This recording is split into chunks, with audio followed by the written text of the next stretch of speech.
going on, guys? Mac here, bringing you a wonderful little video. I know it's been a while since I posted. All last week I was busy at a work seminar, off-site meeting, if you will, where we did a bunch of things, discussed a bunch of things: communication, developing leaders, management. And that's something I learned, honestly, was that there's a difference between leading and management. I'm glad I went to it. Now I know there's a big difference between it. Of course, I always knew there was a difference between it. I just never really was able to define that line that was between the difference between a leader and a manager. But that the whole entire seminar was really great. It was an offsite. It was meant to help build camaraderie amongst us. My company is growing, and it's grown real fast since I've started. I've only been going for about 2.5 years, coming up to 2.5 years, and honestly, it's grown so fast that I didn't even know where there were some places we had projects, and until this whole entire meeting took place, which was a fantastic thing. And I got to see some of the other top head honchos of the company, and it was just a real nice offsite, and long is what it was.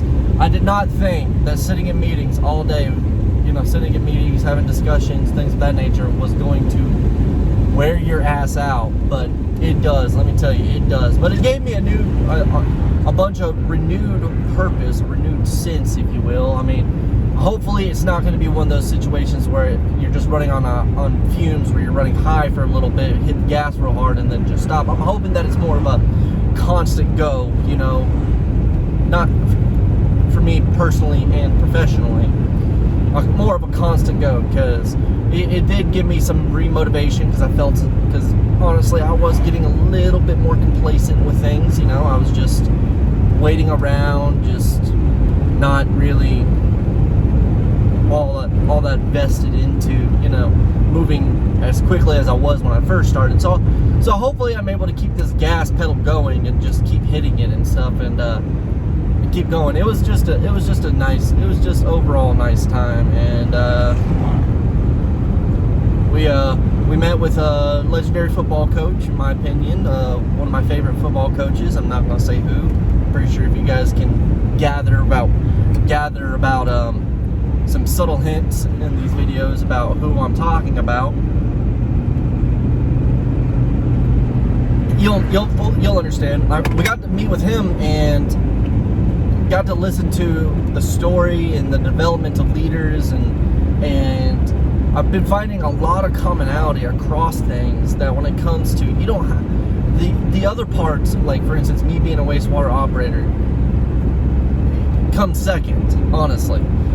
As somebody in a leadership position, it comes second, because that falls into place if your leadership's much better. So I just found that as a commonality is that you don't have to be an expert in that field. I remember reading a book recently, I think it was The 5 Dysfunctions of a Team or something of that nature, and they brought in, it was a hypothetical situation, they brought in a hypothetical CEO over a tech company and she had no experience over anything technological or whatsoever, but she was a great leader and stuff. And that's where it was. It's just great leader, and also building the relationships. That was something that that struck me real hard, was the building of relationships. Because I grew up, I wouldn't say in the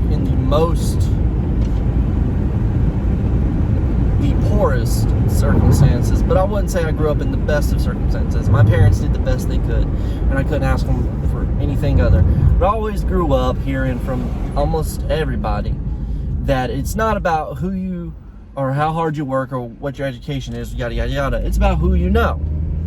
And that right there, the way they said it, however, made it seem like a bad thing. It made it seem like you're a bad person if you go about life that ways, right? That you're an evil person. And it just got into my head growing up that it doesn't matter how hard I really work, I can put in all this work and stuff, but if I don't know, but somebody who knows somebody who didn't put in halfway work was going to be better than me. or going to be better off than me, is going to win that position because they knew somebody on the board or something of that nature. And that's just an evil person. How could you do that? You know, they're not choosing the best person. They're just choosing something else. And that notion was kind of stuck in my head, and I'm pretty sure it's stuck in a lot of people's heads. Honestly, it's probably stuck in a lot of people's, not as well off people's heads, if you will. Okay, and it's a damn shame because it's nowhere near that true. I mean, there's a reason why people pick the person that they know more than somebody who's irregular. So it's because they have a relationship with that person. They have a positive relationship with that person. The business side of it, the work side of it, that could come after. But if you have a good, positive relationship with somebody, you're able to fit into the team and then train them up and make them, mold them into a much better leader than somebody who's just random. You know what I mean?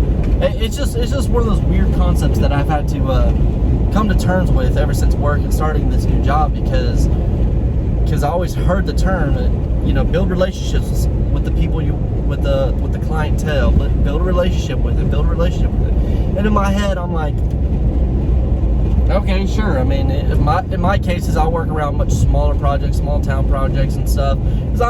And I'm from a small town, so it's much easier for me to. So it's really easier for me to. Come on, get over.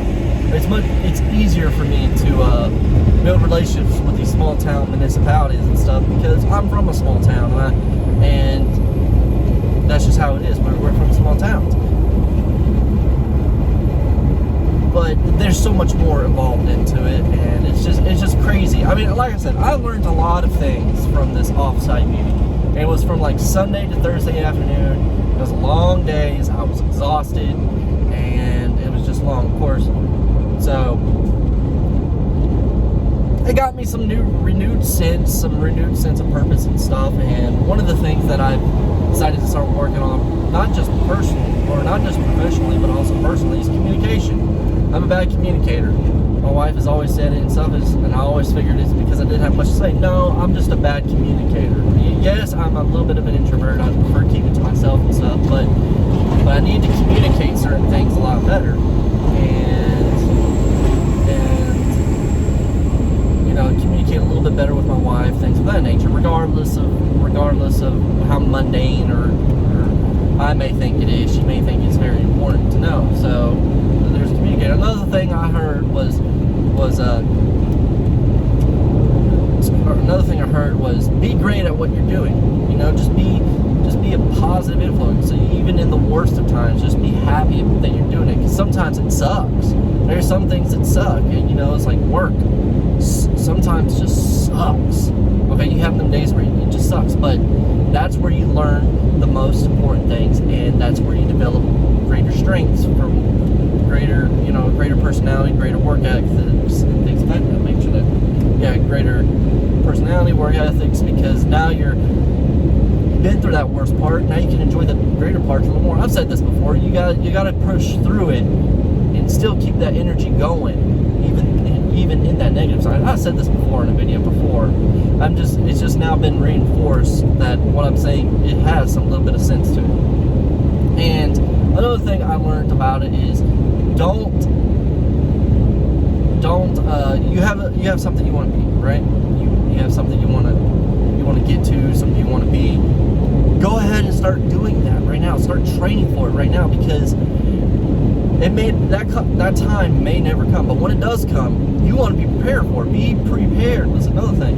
You got to be prepared for that position. That new work position. If you want to be a leader within that, you got to start acting like that leader. You got to prepare for it, because you never know when that position is going to open up, and when that position does open up, you don't want to be caught with your head cut off, like a chicken with his head cut off. You don't want to be running around freaking out. So go ahead and be prepared for it.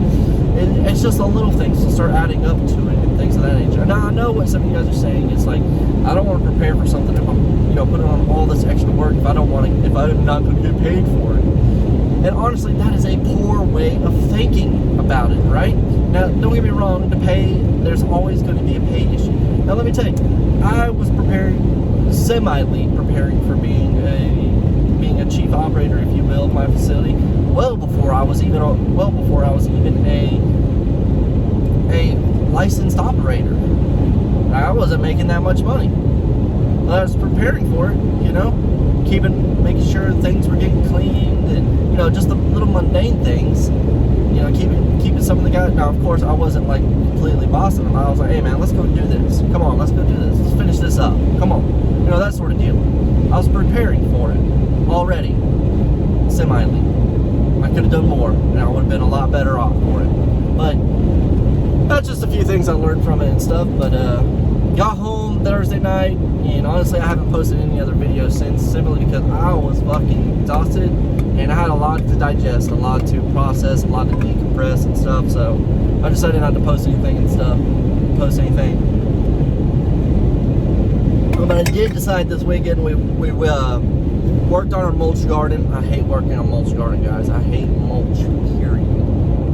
But it needed to be done. I sprayed it down enough, killing as many of the weeds inside of it as. I got to go get the backpack sprayer again, go ahead and spray it down again. But it's time for me to go ahead and spray it down and kill more weed, make sure none of the new weeds come up, because when you put down new mulch, you're adding a lot more soil content and moisture, and that shit's going to start popping up real quick. So I got to go ahead and get down to it. Pure black. I hate mulch gardens, but my wife likes them, so it's whatever. I'll deal with it, and I'll just keep spraying it down now, because I got some good stuff now. So just keep spraying it down, and it is what it is, right? And I also decided to go ahead and nut up and buy a storage shed, because I keep thinking about wanting to get a storage shed for the new house that we're going to build and stuff, but I kept holding off on it, because I kept thinking, you know what, the new house is coming up soon.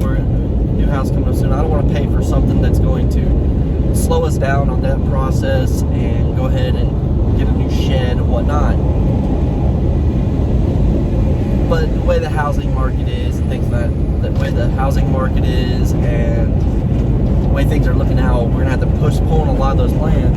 So curmudgeonly, I went ahead and bought a new shed. It was one of them epoxy resin plastic ones.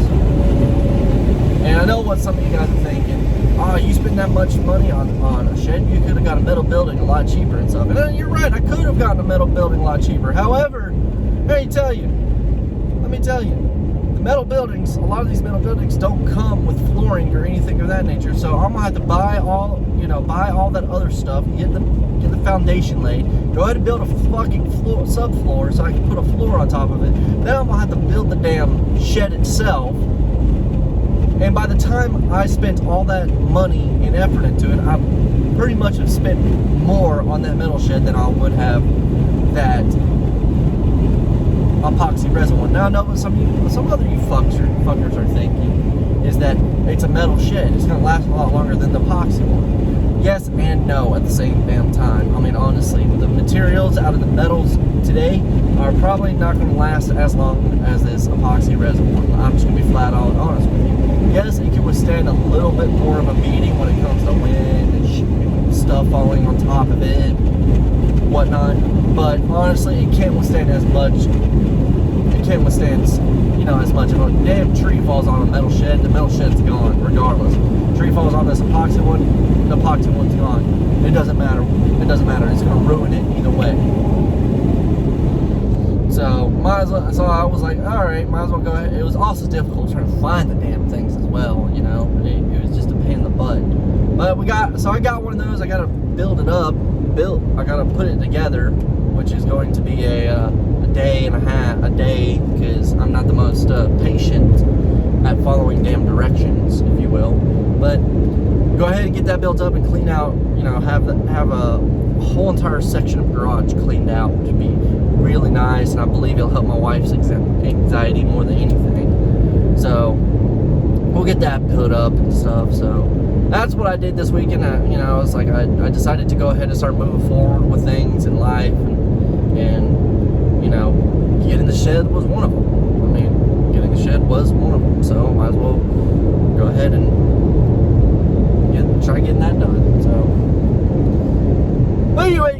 hope you guys have a wonderful, wonderful rest of the day and a wonderful rest of the week. And go attack this week. Just go at it. You know, just go at it. Just go from the beginning. Start at the start, right?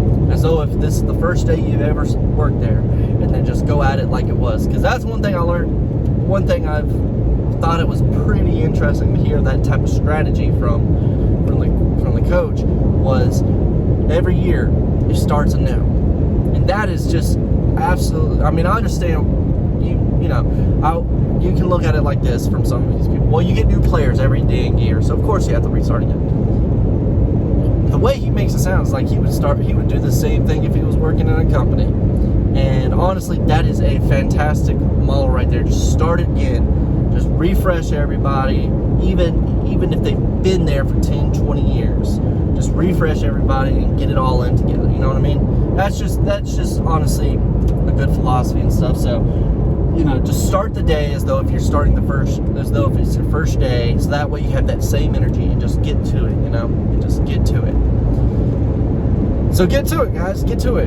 Knock it out. It's a wonderful Monday. Yes, it's going to be hot as balls if you guys are outside labor workers, and you guys are honestly some of the hardest workers I know is you labor workers, because you're doing stuff that I wouldn't even dare doing. So keep at it, guys, and if you guys would, go ahead and give me a like, comment, and subscribe. It's right down below there. And also, I hope you guys take this one to heart. Work hard. All right? Peace.